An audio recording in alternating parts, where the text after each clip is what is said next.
എല്ലാവർക്കും നമസ്കാരം. ഷേക്കും ജ്യൂസും ഒക്കെ കുടിച്ച് മടുത്തിരിക്കുകയാണെങ്കിൽ ഒരു സിമ്പിൾ ഷർബത്ത് കുടിക്കാം. പാലക്കാടൻ കുലുക്കി ശർബത്ത്. അപ്പോൾ ഇത് വളരെ എളുപ്പത്തിൽ തന്നെ നമുക്ക് ഉണ്ടാക്കിയെടുക്കാൻ പറ്റും. അപ്പോൾ അതിനായിട്ട് ഒരു ഗ്ലാസ്സിലേക്ക് ആവശ്യത്തിനുള്ള വെള്ളം ഒഴിച്ചു കൊടുക്കുക. തണുത്ത വെള്ളം തന്നെ വേണമെന്നില്ല. ഇതിലേക്ക് നമ്മൾ ഐസ് ഇടുന്നുണ്ട്, അപ്പോൾ അതുകൊണ്ട് തണുത്തത് വേണമെന്നില്ല. ഇത് കസ്കസാണ്. കസ്കസ് ഒരു 10 മിനിറ്റ് നേരം വെള്ളത്തിൽ കുറച്ചധികം വെള്ളത്തിൽ തന്നെ കുതിർത്തി വയ്ക്കുക. എന്നാലേ ഇതുപോലെ വേറിട്ട് കിട്ടുള്ളൂ.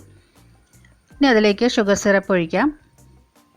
പഞ്ചസാര ഇട്ട് കൊടുത്താലും കുഴപ്പമൊന്നുമില്ല, പക്ഷേ അത് കുറേ നേരം കുലുക്കേണ്ടി വരും നമ്മൾ, അത് അലിഞ്ഞു വരാനായിട്ട്. അതുകൊണ്ടാണ് ഷുഗർ സിറപ്പ് ഒഴിച്ചു കൊടുക്കുന്നത്. ഇനി അതിലേക്ക് നാരങ്ങയുടെ ഒരു 1/4 ഭാഗം മുകൾ ഭാഗത്ത് നിന്ന് കുറച്ച് മാത്രം മുറിച്ചിട്ട് ഇട്ട് കൊടുക്കാം. അത് പിഴിയണ്ട, അങ്ങനെ തന്നെ ഇട്ട് കൊടുത്താൽ മതി. ഇനി ഒരു പച്ചമുളക് വേണം. നല്ല എരിവുള്ളതാണെങ്കിൽ പകുതി ഇട്ട് കൊടുത്താൽ മതി. പച്ചമുളക് ഇങ്ങനെ ഒന്ന് കീറിയിട്ട് ഇട്ട് കൊടുക്കാം.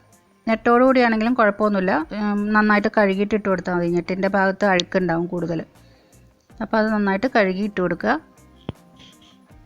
ഇനി സ്വല്പം ഉപ്പ് ഇട്ട് കൊടുക്കാം. നാരങ്ങയ്ക്ക് പുളി കൂടുതലാണെങ്കിൽ പകുതി പിഴിഞ്ഞാൽ മതി. നമ്മളുടെ പുളിക്കനുസരിച്ചിട്ടുള്ള നാരങ്ങ പിഴിഞ്ഞ് കൊടുക്കുക. ഇത് അധികം പുളിയില്ല, എന്നാൽ ആവശ്യത്തിന് പുളി ഉണ്ട് താൻ, അങ്ങനെ അതുകൊണ്ട് ഒരെണ്ണം പിഴിഞ്ഞ് കൊടുക്കുകയാണ്. കുറച്ച് വെള്ളം കൂടി ഒഴിച്ച് കൊടുത്തു.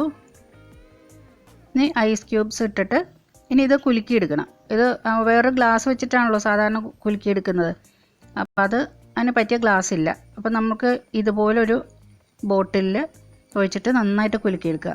ഇപ്പോൾ ഇതല്ല എങ്കിൽ പ്ലാസ്റ്റിക് കുപ്പി ഉണ്ടെങ്കിൽ അതിൽ ഒഴിച്ചിട്ടായാലും കുലുക്കിയെടുത്താൽ മതി. അപ്പോൾ നന്നായിട്ട് തന്നെ കുലുക്കിയെടുക്കാൻ നോക്കണം.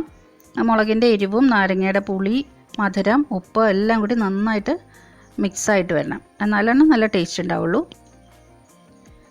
അത് എന്നിട്ട് ഗ്ലാസ്സിലേക്ക് ഒഴിച്ചിട്ട് സെർവ് ചെയ്യാം.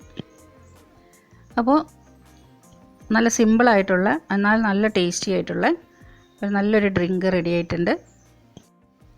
അപ്പോൾ കുലുക്കി ശർബത്ത് എല്ലാവർക്കും ഇഷ്ടപ്പെട്ടു എന്ന് വിചാരിക്കുന്നു. ഇത് പാലക്കാടാണ് ആദ്യം ഉണ്ടാക്കിയതെന്നാണ് പറയുന്നത്, അതുകൊണ്ടാണ് പാലക്കാടൻ കുലുക്കി ശർബത്ത് എന്ന് പറയുന്നത്. ലൈക്ക് ചെയ്യാനും ഷെയർ ചെയ്യാനും കമൻറ്റ് ചെയ്യാനൊന്നും മറക്കരുത്. ആദ്യമായിട്ടാണ് ചാനൽ കാണുന്നതെങ്കിൽ സബ്സ്ക്രൈബ് ചെയ്യാനും മറക്കരുത്.